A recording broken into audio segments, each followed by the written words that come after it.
It was a beautiful evening in Abuja. The family had gathered for a grand banquet, laughter, music, expensive food, everyone dressed in their finest. I wore a red dress I had sewn myself, proud to sit beside my husband among his people. But everything changed in one moment. As I reached for a glass of wine, my hand slipped. The glass tipped, and red wine splashed all over my father-in-law's white agbada. Time froze. He looked down, then up at me, his face full of anger. And then, without a word, he slapped me. Right there. In front of everyone. The hall went quiet. My cheeks burned with pain and shame. I turned to my husband, expecting him to defend me, to stand up for me. But all he said was, "Apologize, or leave." I looked around the room, no one spoke. No one moved. I felt so small. Like I didn't belong. My hands were shaking. My heart was breaking. And in that moment, I realized something: this wasn't just about wine. It was about power, pride, and control. I stood up slowly. My legs felt weak, but my spirit was waking up. I didn't say a word. I didn't cry. I just walked out of that hall, out of that life, and into the unknown. That dinner didn't just ruin an evening, it shattered my marriage. But it also opened the first door to my freedom. The rain was falling hard that night in Enugu, like the sky was crying with me. I didn't have an umbrella. I didn't even have a bag. Just the clothes on my body, soaked and clinging to my skin. My hands were shaking. My cheeks were still swollen from crying, or maybe from the slap I got earlier. I couldn't tell anymore. All I knew was that I had to leave. I didn't plan it. I didn't even know where I was going. I just opened the door, stepped out, and let it slam behind me. That sound, that heavy bang, was the end of everything I had known. No one stopped me. No one followed me. No one asked, "Where are you going?" Not even him. I walked into the street like a stranger in my own life. The rain hit my face, but it felt better than the silence I had lived in for so long. Each step I took felt like a question. Where would I sleep? What would I eat? What happens tomorrow? I didn't have answers. But for the first time in a long time, I had something else, a tiny bit of courage. People passed me by under umbrellas. Some looked at me with pity. Others didn't look at all. I didn't care. I just kept walking. My sandals were soaked, my feet were cold, and I could feel water running down my back. But still, I walked. I walked away from the shouting, from the slaps, from the fake smiles at family dinners. I walked away from a home that was never safe. A love that was never soft. A life that was never mine. I passed small shops, closed for the night, with lights still glowing inside. I saw a group of young people laughing under a tin shelter. For a second, I wanted to stop and ask for help. But my pride told me no. I didn't want to beg. I wanted to survive. So I kept going. My legs ached. My fingers were numb. But something in me, maybe anger, maybe hope, pushed me forward. I walked like the rain could wash away everything that had happened. Every insult. Every slap. Every moment I was made to feel less than I am. Eventually, I found a quiet corner beside a closed shop. I sat down on the step and hugged my knees. I was alone. But I wasn't afraid. Not anymore. I had already lived with fear, and it nearly killed me. Now, I had nothing. But I also had nothing holding me back. That night, sitting in the rain, I made a promise to myself. I would never go back. I would find a way to survive. To heal. To build something new from all the broken pieces of my life. The rain didn't stop. But I sat there, soaked and shaking, with a strange feeling inside me. Not sadness. Not even anger. It was something small, but strong, like the very first spark of freedom. And in that cold, wet, lonely night, I knew, this was not the end.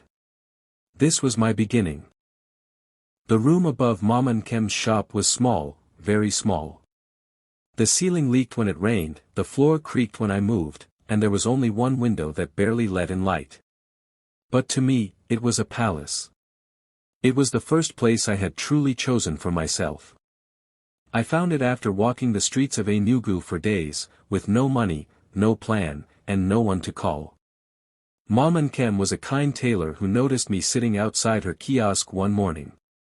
I hadn't eaten in 2 days. My eyes were swollen, and my clothes still smelled like the rain. She didn't ask many questions. She just said, "You look tired. Come inside." That day, she gave me a plate of rice, a cup of tea, and the tiniest room above her shop. "It's not much," she said, "but it's dry. And safe." That was all I needed. The room had nothing but a mattress on the floor and a broken fan. But each night, I laid there and whispered to myself, "You are still here. You are still alive." During the day, I watched Mom and Kem work. Cutting fabric, sewing, smiling with her customers. Slowly, she let me help. First, I swept the shop. Then I organized thread and buttons. One day, she handed me a needle and said, "Try." My fingers were shaky. I hadn't sewn in months. But once I started, something in me clicked. It was like my pain had been waiting to pour into something useful. I stitched quietly, letting my hands do the talking. The more I sewed, the less I cried. Soon, Mom and Kem gave me scraps of fabric to practice on. I began creating small pieces, simple skirts, bags, head wraps. Nothing fancy, but full of heart. I stayed up at night, drawing designs in an old notebook she gave me. I poured my broken heart into every thread, every line. I was not just making clothes. I was making a new version of myself. Stronger. Softer.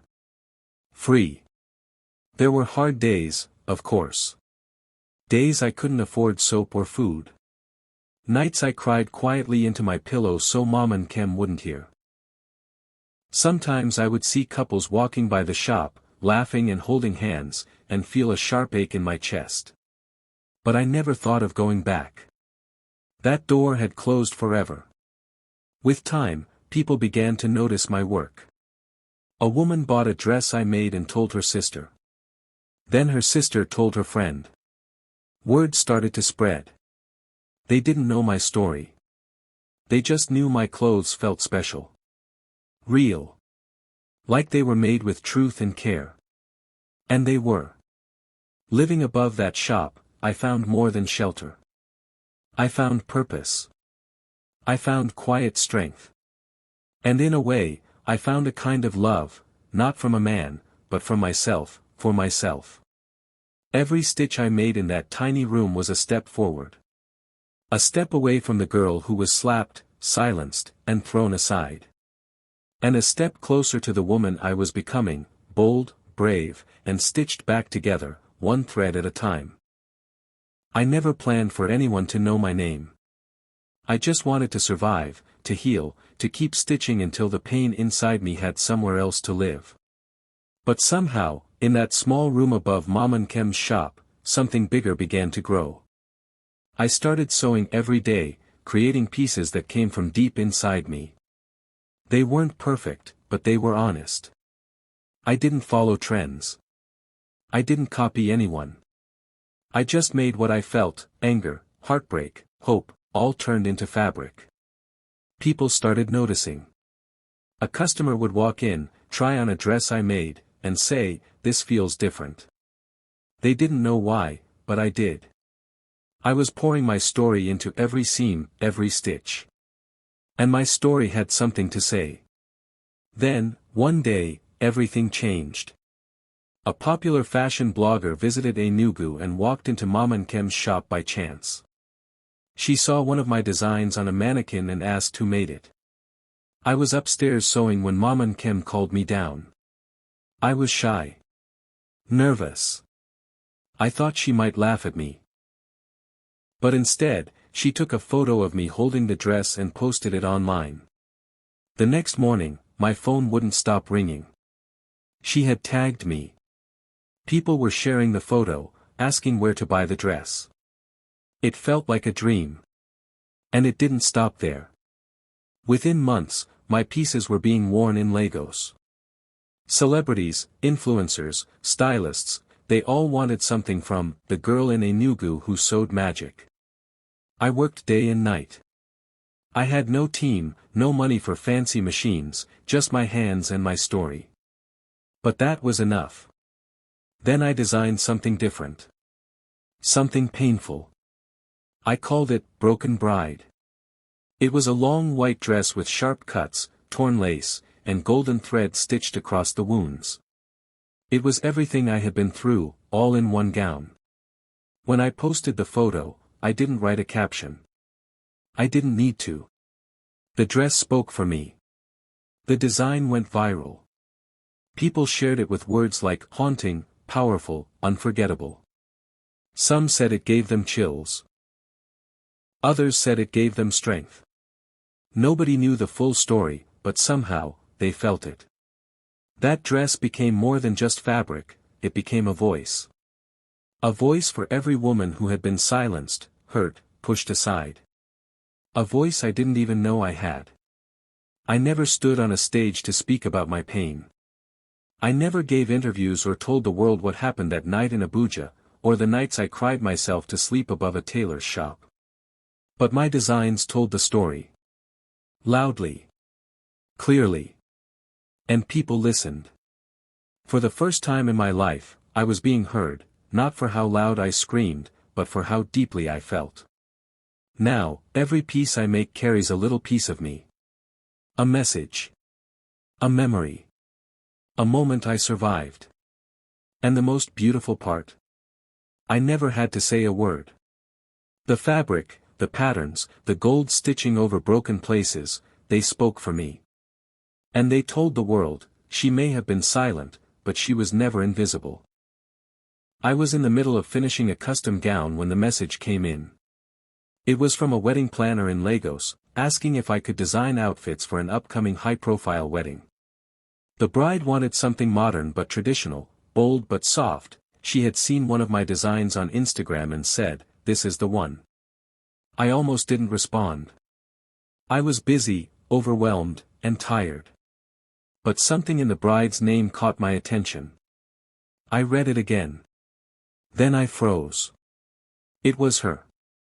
My ex-sister-in-law. The same one who had watched me walk away in tears that night in Abuja. The same one who had looked away while I was being thrown out like trash. And now, she wanted me to design her wedding dress. They didn't recognize my name. Not as Adaora, the girl they said wasn't good enough for their son. They only knew me as the designer behind a rising fashion label. I was no longer the woman begging for respect at their dinner table. I was the woman their stylists chased and clients adored. I didn't say a word. I simply replied, yes. I'd be honored. Weeks passed. Measurements were taken. Sketches were approved. Payments made. Not once did they realize who I was. They were too busy praising the designs.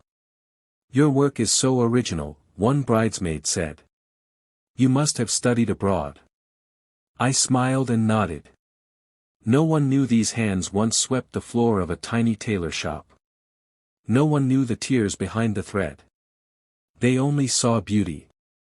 The wedding day arrived. I delivered every dress personally. The bride's gown, the bridesmaids' lace sets, the mother's Agbada-inspired cape, all custom. All from me. I stood quietly in the corner as they unpacked everything, gasping and praising the quality. The bride turned to me and said, "Thank you so much. You're a genius." I wanted to laugh. Not out of pride, but from the irony. This family, who once couldn't wait to get rid of me, now trusted me with one of the most important days of their lives. And they didn't even know it. As the ceremony began, I watched from afar. I saw my ex-husband standing at the side, looking proud, unaware. I wasn't there as a guest. I wasn't there to prove anything. I was there as the artist whose work they all admired, whose name they wore proudly across their chests. My label was stitched into every piece, elegant, bold, and unmistakable. Later, as I packed up my things, one of the guests approached me. "Who's the designer again?" she asked. I handed her my card. She looked at the name, then looked at me. For a second, her eyes widened. Maybe she remembered. Or maybe not. I didn't care. I had already won. That day wasn't about revenge. It was about growth. It was about showing up in the same space where I was once broken, not as a victim, but as a creator. They didn't know my face. But they knew my work. And that was enough. I didn't need to be seen. My designs already said everything I didn't. The event was held at a luxury hotel in Lagos. Lights were everywhere, cameras flashing, music playing softly in the background. It was a big fashion show, the biggest I had ever been part of. My collection, Wounds That Wore Gold, was going to close the night. I stood backstage, calm but excited. I wore one of my own designs, a flowing golden gown, sharp at the shoulders, soft at the waist, stitched with the kind of beauty that only comes from pain. As the final model walked the runway, the applause rose like a wave. And when the host called my name, I stepped out. The crowd stood. People clapped. Cameras turned toward me. I smiled and walked slowly, soaking in the moment. That's when I saw him. Tafari. My ex-husband. Standing at the back, next to some important guests. He was wearing a suit, holding a drink, but he wasn't smiling. His eyes were wide. His jaw had dropped. He looked like he'd seen a ghost. Or maybe, for the first time, he was truly seeing me. I stopped walking for just a second, met his eyes, and tilted my head. He took a step forward and whispered, "Adora." I smiled, not bitter, not angry. Just calm, like someone who had nothing to prove. "Oh," I said softly, "you remember me now?" He didn't know what to say. He just stood there, staring. Maybe he remembered the night he told me to apologize or leave. Maybe he remembered the woman he let walk out into the rain with nothing. But the woman standing in front of him now wasn't the same. I was no longer broken. I was no longer begging to be seen. I was standing tall, powerful, and free, wrapped in the success I built with my own two hands. I didn't stay long. I gave one final wave to the audience, turned, and walked off the stage. The applause followed me, but Tafari didn't. He stayed right there, frozen. I didn't need him to say anything. I didn't need his apology. His silence was loud enough. That look on his face, full of shock, maybe regret, was more than any words he could have offered. Later that night, as people came to congratulate me, someone asked, "Was that your ex in the crowd?" I smiled and replied, "Yes, but that was a different lifetime." And it truly was. I had built a new life, not from revenge, but from healing. My past didn't define me. It shaped me. And now, even those who once looked down on me were watching me shine. Seeing Tafari again didn't hurt. It felt like closure. Like the final scene of a long, painful chapter. I had nothing left to say to him, and everything left to say to the world through my art. That night wasn't about him. It was about me, and the quiet, golden power of choosing myself. He remembered me, yes. But more importantly, I remembered me too. They asked me the same question over and over: why did you leave your marriage? Reporters, bloggers, even old friends wanted the story. They wanted drama, tears, secrets. But I never gave them what they were looking for. I didn't write a post. I didn't sit for an interview. I just let my work speak. On the night of my biggest fashion show, I stood backstage as the lights dimmed. The music started, soft and haunting. One by one, the models walked out wearing pieces from my newest collection, wounds that wore gold. The dresses were bold and beautiful, but if you looked closely, you could see the story. Torn fabric stitched back together. Scars made of golden thread. Layers that looked broken but still held strong. Each piece was a message.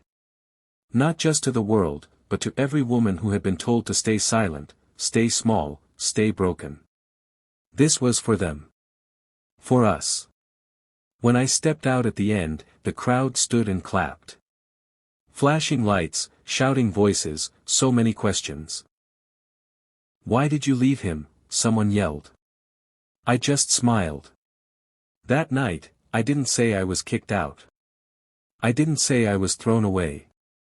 I simply looked into the cameras and thought to myself, I wasn't kicked out. I was set free. That night, I didn't need words. My collection said everything. And for the first time, I knew, I didn't lose anything. I found myself.